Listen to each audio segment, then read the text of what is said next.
Andinambozviziva kuti ndine following masingle akawanda kudaro, masingle ladies, masingle mother. Kuchiko naimi makambondoona ine ndichigara ndisina murume?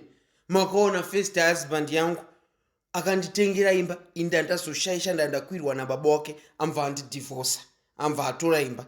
Uyo aripo takangodanana 2 weeks amva atenga apartment. Ndine zodzo rinotyisa. Ya, kusei musiri kutepa into anointing yangu?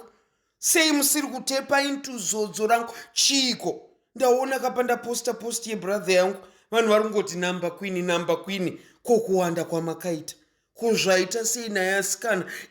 Irori video irori chiposta iwewe, komenda, wokomenda zita rako, wokomenda age, wokomenda kwauri kugara, wokomenda WhatsApp number yako, so that varume vevanhu kana kuti masingle brother vanokubatikidzai vouya kwamuri. Hazvina basa kuti achakukwira nefirst day. Chandiri kungoda ndechekuti hurume wacho collector uye kuinbox kwangu. Shuwa muno matambura ndiripo here imkochi.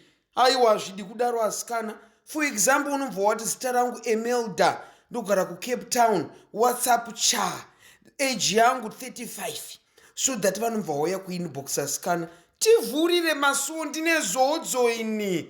Ndine zodzo mani.